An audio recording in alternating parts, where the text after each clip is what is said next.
Shalom, salam sejahtera buat kita semua.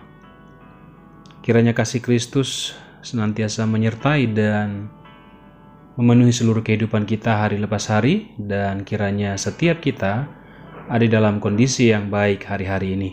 Bersama saya Elfrianto, selamat datang kembali dalam God's News Channel. Sebelum kita mendengarkan dan merenungkan firman Tuhan, mari terlebih dahulu kita mau berdoa. Tuhan Yesus, kami bersyukur buat hari ini.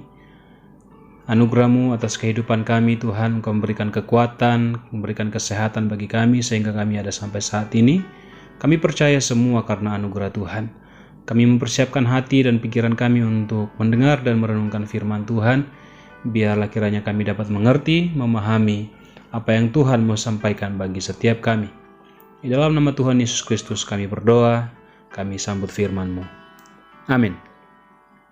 Puji Tuhan, saudara yang dikasihi Tuhan, pembacaan firman Tuhan kita pada hari ini yang akan kita renungkan bersama di dalam Yohanes pasal 15 ayat yang ke-16, bunyi firman Tuhan, "Bukan kamu yang memilih aku, tetapi akulah yang memilih kamu, dan aku telah menetapkan kamu supaya kamu pergi dan menghasilkan buah, dan buahmu itu tetap, supaya apa yang kamu minta kepada Bapa dalam namaku diberikannya kepadamu."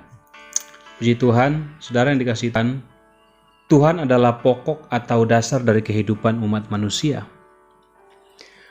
di mana siapapun yang tidak berada di atas dasar tersebut tidak akan pernah bisa bertahan, dan yang tidak melekat kepadanya tidak akan pernah hidup, apalagi sampai berbuah.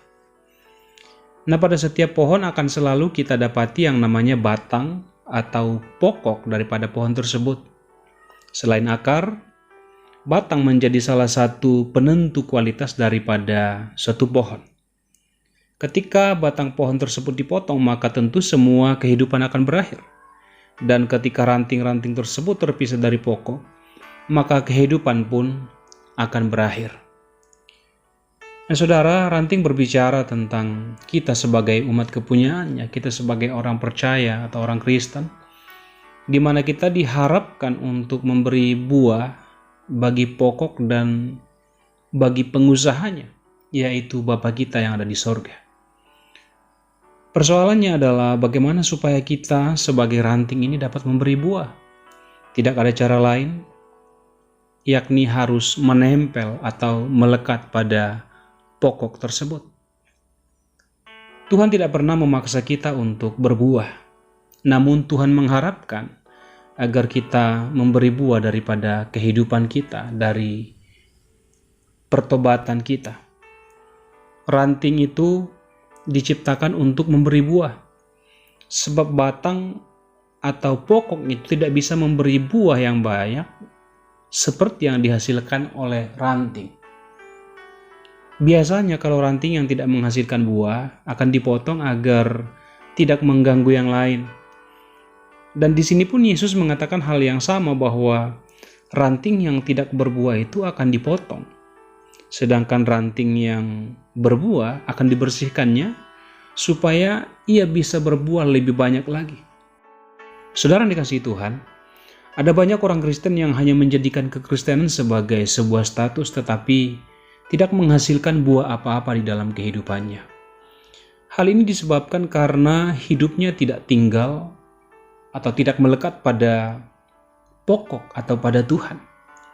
Jika kita tidak melekat atau tinggal pada pokok itu, maka tentunya kita tidak akan pernah bisa menghasilkan buah. Yang ada mungkin kita akan menjadi orang yang kering, lalu kemudian kita mati. Mati di dalam rohani kita, mati di dalam semangat kita, mati di dalam gairah kita di dalam melayani atau dalam beribadah. Melekat dengan Tuhan itu berbicara kita sepakat dan kita sejalan dengan Tuhan. Nah, saudara yang dikasihi Tuhan, kemanunggalan kita dengan Tuhan otomatis akan membuat kita menghasilkan buah-buah pertobatan.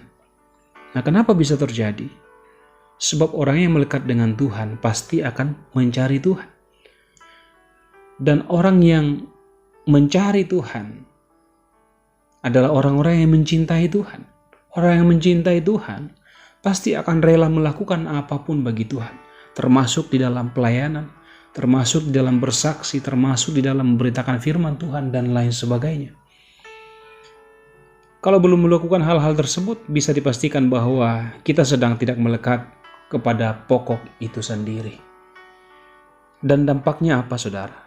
Kita akan dibuang keluar, seperti ranting yang akan dikumpulkan dan dibakar. Artinya bahwa kita tidak cukup hanya menjadi orang percaya saja, tetapi ada hal yang lebih dari sekedar percaya, yaitu bukti bahwa kita benar-benar orang percaya. Melalui apa? Melalui perbuatan kita, melalui perubahan hidup kita, melalui sikap kita, dan lain sebagainya.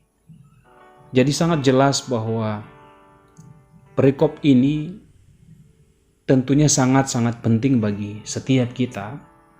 Perlu untuk kita ingat, perlu untuk kita renungkan bersama-sama. Saudara, hidup kita perlu menjadi ambasadornya Tuhan. Artinya Tuhan harus dikenal melalui hidup kita.